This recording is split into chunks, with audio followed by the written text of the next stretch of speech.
Sure, you've been asked this, and it's kind of a thing that comes up of this time of year. But how is it more difficult to stay more engaged and kind of keep that momentum going, just looking ahead to the playoffs? Yeah, I think our seating is set in place here in regard to the West. So we don't know our opponent obviously, but we know, roughly who we're going to get here. And but I think for us, it's still get the habits right, get the details right. What's been talked about is going into playoffs. You don't really want to you can't flip a switch to get things right.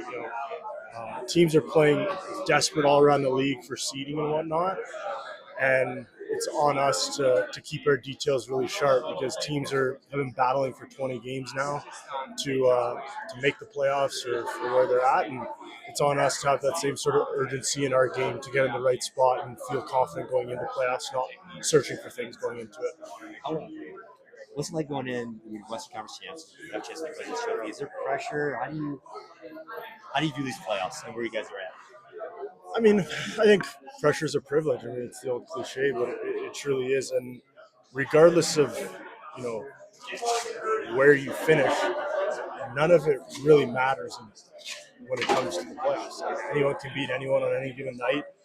You get an extra game at home, and you start at home. Regardless, the slate is wiped clean, and I think it's important for us to recognize that and have confidence with who we are, knowing that guys have worked 82 games to get to a good spot. But you can't look too far ahead. It's period by period basis. Playoffs can change so quickly.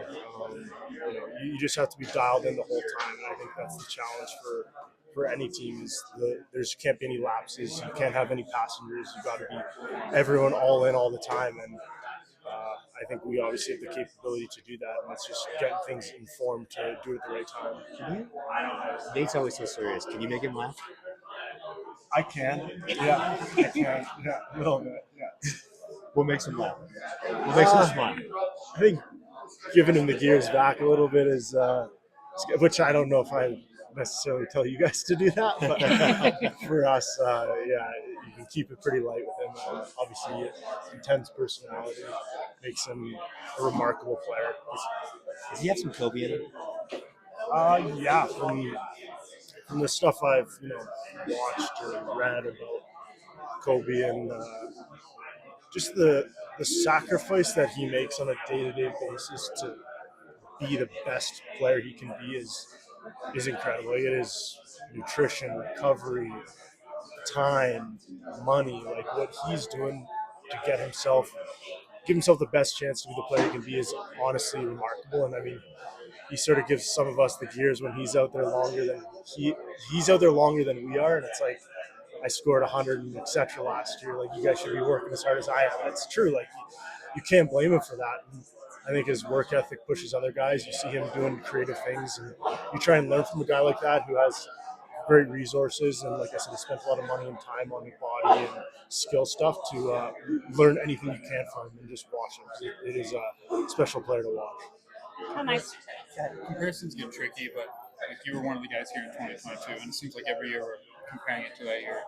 How do you view this team on the ice, but also like the mindset? Because you guys have home ice like you did in 2022. How do you view like this team compared to that? Yeah, I think there's a lot of similarities. A lot of the core guys are the exact same, and I think leaning on that experience is critical. You don't know how players or team are going to react until you're put in a situation, and I think having that experience can definitely pay off. And then you got other guys like Wazzy, who's won a cup in Vegas, so he knows what the road we're about to embark on is about. And I think it's just focusing on ourselves. Playoffs, crazy things can happen, distractions, bad call, bad bounce. Just control what you can control. And that's the biggest thing. You can't get frustrated if a goalie's playing super well against you guys or against us or the rest making bad calls. Let's just go out there, take care of your business, and I think the results are going to pay off in the end. And I think that's one of the biggest things we've learned in the past is just do what you can do, shift in, shift out for the guy next to you, and just have confidence in doing so. And this team has a lot of belief, which I think is the same as we had in 22. Does that kind of go into the fact that you guys have had kind of a roller coaster these last few games, and guys have been kind of back in the lineup? Now you're missing Kadri. Kale's still out, and just trying to adjust to that and find your game to be ready to have all of that together to go into the playoffs? Yeah, you never want guys to be out at any given point, and especially this time of year, I think they're being a little more careful with guys as they should be to make sure everyone's feeling good at the right time of year. But we're all pros in here. We're all comfortable, getting used to playing with different players and different situations and whatnot. So it's in playoffs that can happen as well. So it's on guys to elevate in different roles and be comfortable playing with anyone.